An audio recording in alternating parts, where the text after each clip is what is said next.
Bueno, bienvenidos a este nuevo espacio literario, a este ciclo de cata de libros. Hoy tenemos una entrevista realmente interesante. Vamos a estar charlando con la reconocida doctora Mónica Müller, que además es escritora. Ella ha lanzado hace muy poco tiempo como novedad este libro Pandemia, Virus y Miedo, que hace un recorrido un poco sobre la historia de la gripe española hasta el día de hoy, el COVID-19. Así que rápidamente voy a presentarla. Bienvenida, doctora Müller, ¿cómo le va? Muy bien, muchas gracias por invitarme, No, Carla. muchas gracias a usted por su momento, por el espacio, para poder conversar y entender un poquito más sobre esto, que tenemos tanto desconocimiento, ¿no? Pero primero que nada quiero preguntarle, ¿a quién va dirigido su libro y con qué se va a encontrar el lector? Bueno, mi idea al publicar el libro fue como con otro libro que he escrito sobre medicina. La idea es difundir a personas que no tienen conocimientos de medicina, difundir algunos principios que siempre están en duda, de los que se habla y que son contradictorios, sobre todo ahora en la era de Doctor Google, donde Ujú. todo el mundo se mete en Google para diagnosticar y demás. Hay mucha falsa información o información confusa. Entonces mi idea es dar información científica, médica, pero en términos muy claros, muy comprensibles, porque realmente no hay por qué usar una jerga ni términos complicados para explicar los grandes temas de medicina. Esa es mi idea, entonces, y este último libro, Pandemia, yo lo publiqué en el 2010 Claro a que es raíz una del. reedición de su primer libro, ¿no? Exacto.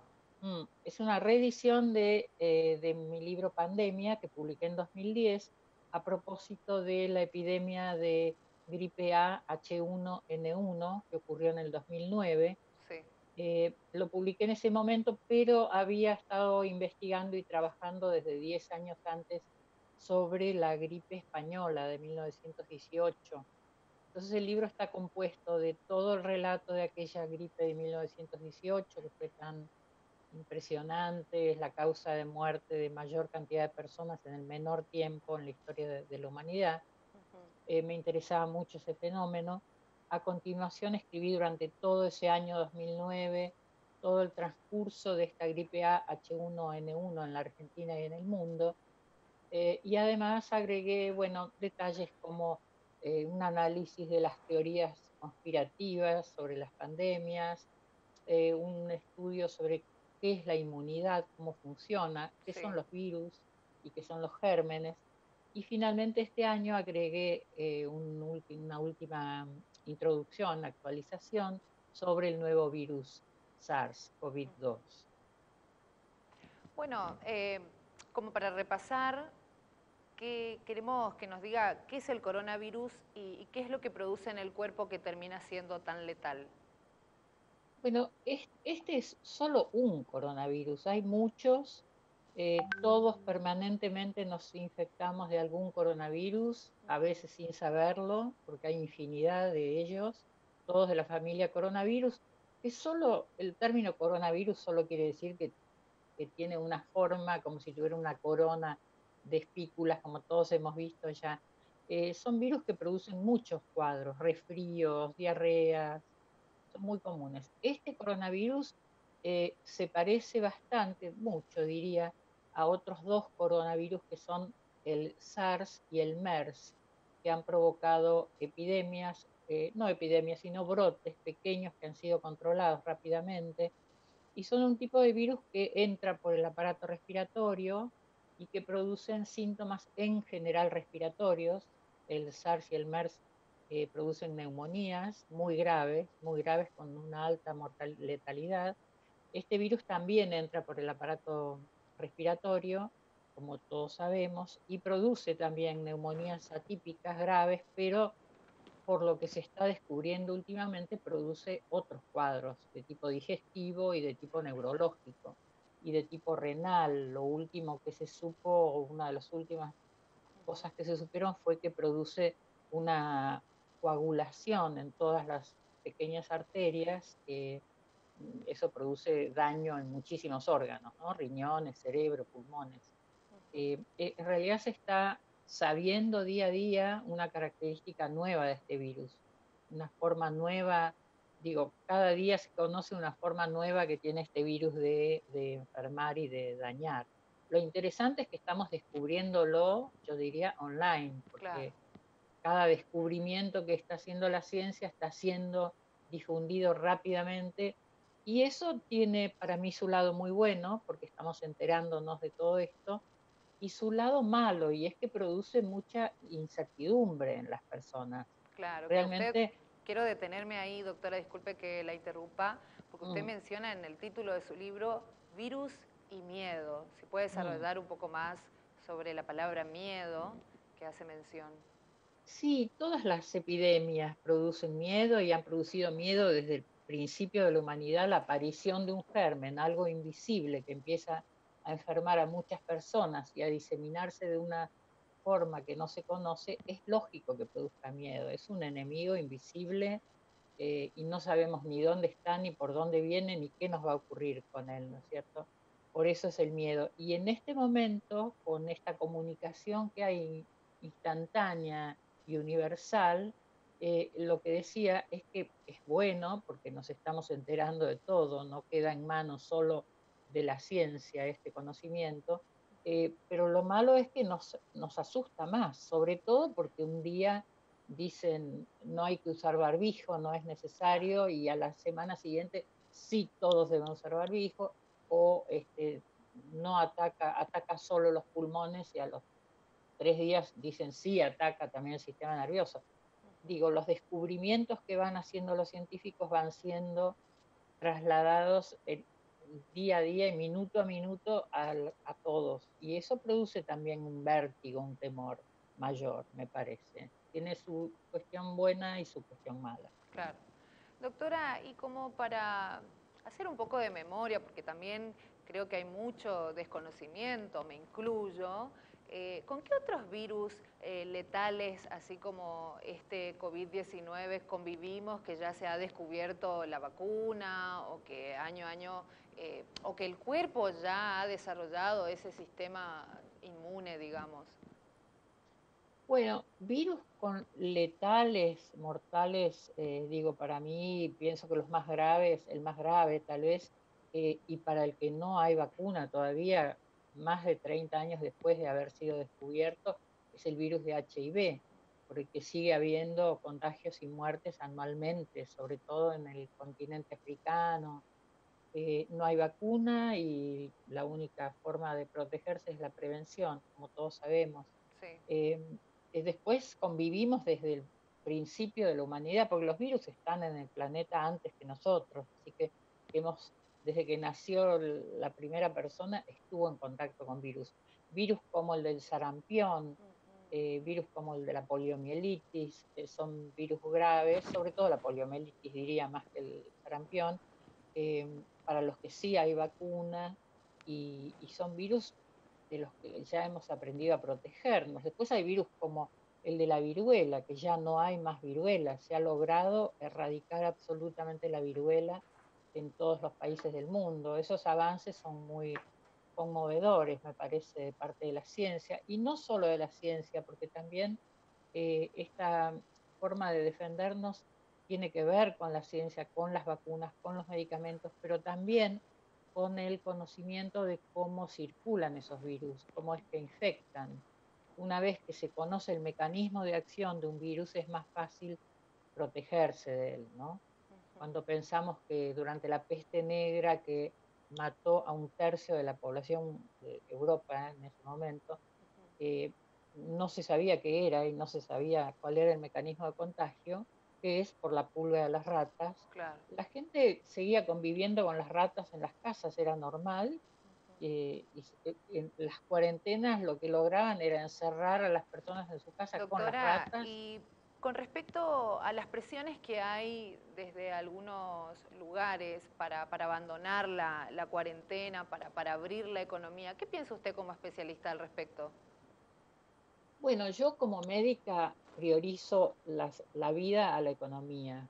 me parece que si un médico prioriza la economía, no es un médico, es otra cosa, es un empresario, es un economista. Sí. Me parece que hay un grave problema y es una actitud, por lo menos en la Argentina, de muchas personas de minimizar esto y realmente por desconocimiento, ¿no? Por falta de entrenamiento de lo probable que es la muerte.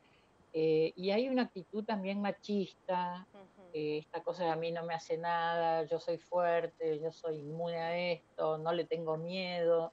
Es una actitud machista que es como el hombre o la persona que se toma 4 cervezas y va a manejar a la ruta. Es equivalente a manejar borracho, salir en este Incluso momento. economistas mencionaban y de una forma hasta con una connotación negativa que llamaban la famosa cuarentena cavernícola, que mencionaban que en comparación van a morir más de 20 millones de personas, pero por pobreza, no por el coronavirus. ¿Qué opina usted al respecto? Bueno, opino que realmente esta pandemia ha producido un daño en lo económico tremendo acá y en todo el mundo, por supuesto, ¿no? Con solo ver la cantidad de subsidios, los millones de personas y empresas que han pedido subsidios en Estados Unidos y demás, vemos que el daño va a ser terrible. Ahora, me parece que la estupidez consiste en enojarse con los gobiernos que toman esas medidas. Es como enojarse con el cirujano cuando lo tiene que operar a uno por una peritonitis. Digo, el daño no lo hace la cuarentena, lo hace el virus que obliga a hacer una cuarentena, porque la otra opción es no hacer una cuarentena o no hacer un aislamiento, no tener estos cuidados, hacer la vida normal y que mueran muchas centenas de miles de personas. Bueno, hay muchas personas que como el presidente Bolsonaro de Brasil, que dice, bueno, el que se tenga que morir, que se muera. A mí me parece una actitud cruel y poco inteligente.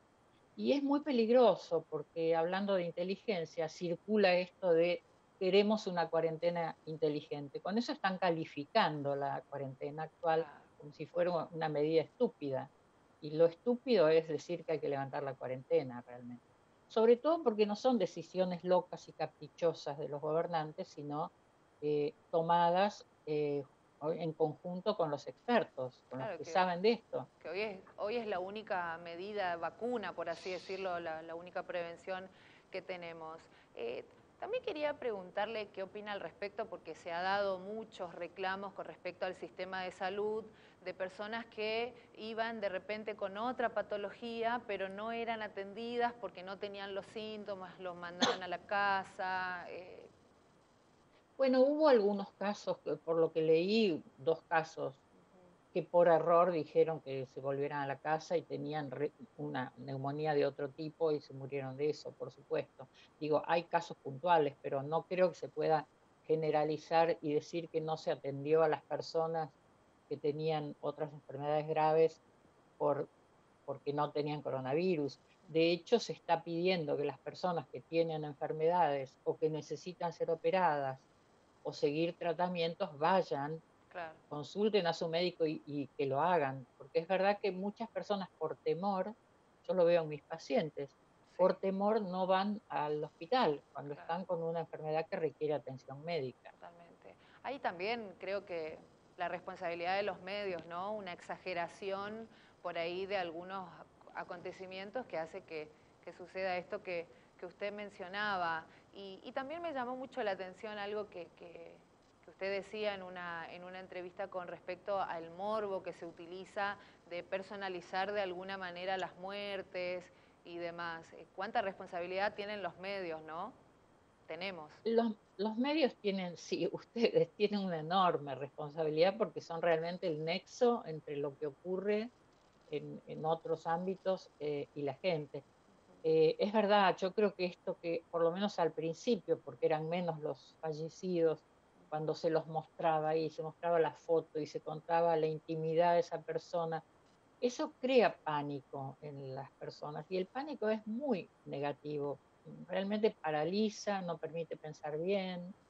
Y después los medios me parece que que les da como cierto placer en mostrar a estas personas provocadoras, que plantean cosas que van contra el sentido común, porque supongo yo que es más atractivo leer un reportaje a una persona así que un reportaje a una persona sensata que sabe y dice, no hay que tener terror, hay que tener tales cuidados.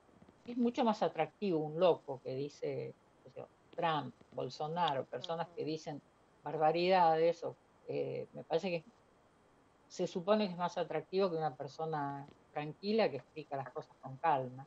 Yo creo que la prensa tiene una enorme responsabilidad en esto. Y personas muy conocidas, periodistas conocidos, que se toman la responsabilidad de decir, no, esto es una pavada, la cuarentena, nos vamos a Claro, morir todos por falta de, porque la economía va a estar dañada. Me parece que son grandes irresponsables. claro. Hay que tratar de ser más objetivo y abstenerse en lo que uno, en su rol como periodista. Quiero detenerme en una parte de su libro que usted menciona, el uso y abuso de medicamentos, Mm. que explica y desarrolla, si puede contarnos un poco al respecto. Sí, es un tema que yo toqué en otro libro mío que se llama Sana, sana, la industria de la enfermedad. Es un tema que me preocupa mucho porque la realidad es que hay una enorme cantidad de muertos por mal uso de medicamentos, no solo abuso, no solo por tomar mal medicamentos o por tomar demasiados medicamentos, Sí. sino por tomar medicamentos cuando no son necesarios, ¿no? Hay, Tenemos por esa ejemplo, cultura nosotros muy arraigada, ¿no es cierto? sí, es una cultura que digo, yo no culpabilizo nunca al paciente, como cuando hablan de automedicación. La gente no se automedica, la gente ve televisión y el televisor le dice, eh, hay una determinada hora en que más de la mitad de los avisos son de medicamentos, eso es una locura. Entonces la gente dice, tengo gripe, voy a tomar esto. No se Claro, automedica, lo está medicando el laboratorio a través del televisor. claro. Ahora, en la Argentina hay unos 20 o 22.000 más o menos muertos por año por mal uso de medicamentos. Y en Estados Unidos un promedio de unos 50.000 por año.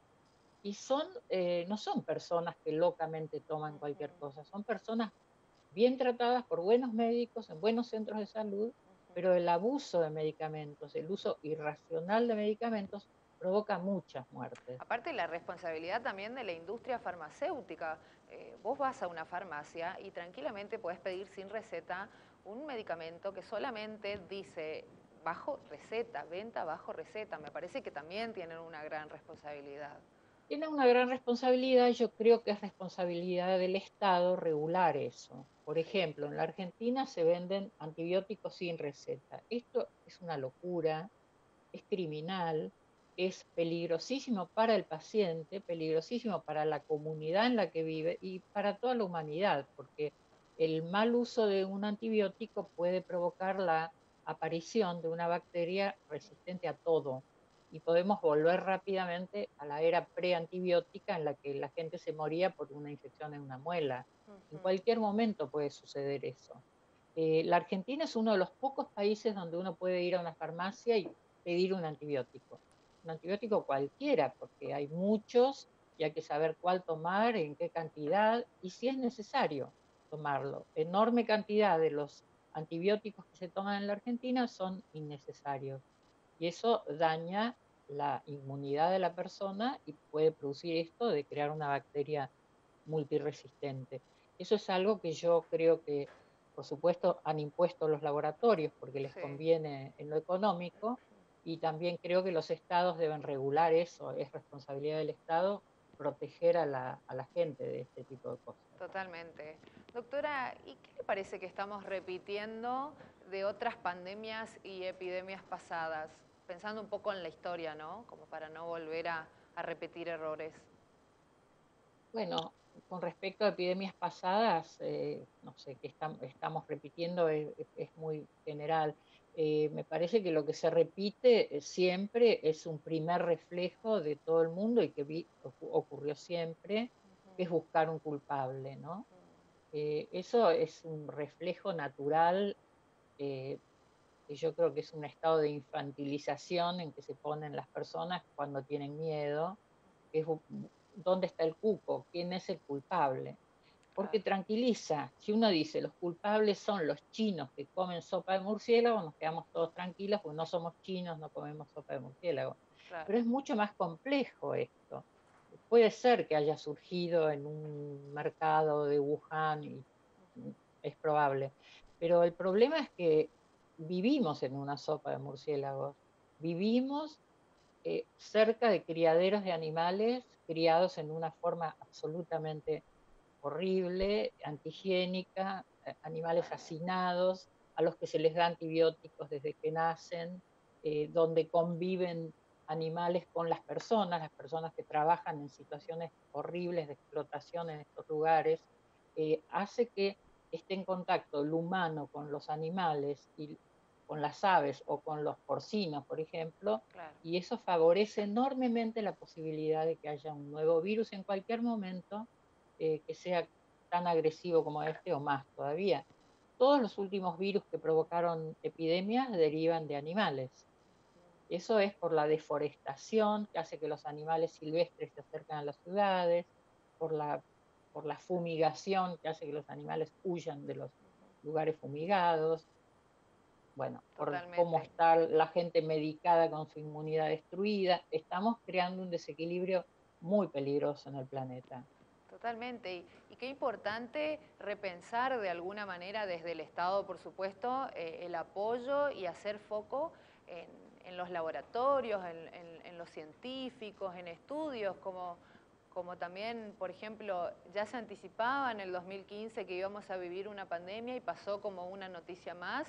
Y bueno, hoy estamos viviendo esto, ¿no? De no darle tanto foco al fútbol y millones en otras industrias y sí empezar a valorar un poco más a los científicos. Sí, realmente creo que ahora se los está valorando y por lo menos acá en la Argentina lo que están haciendo, cómo están trabajando, cómo están investigando, realmente es algo que debiéramos, que creo que los periodistas debieran profundizar sobre eso. Sobre eso. Eh, Todo lo que se está produciendo, investigando en el CONICET, todo lo que se está haciendo en el Instituto Malbrán, donde trabajan, pero realmente día y noche, con turnos día y noche. Es heroico lo que están haciendo y lo que Doctora, están logrando. muchísimas gracias por esta entrevista y quiero ir cerrando, nos quedamos cortos, la verdad. Que nos explique qué es la inmunidad de rebaño.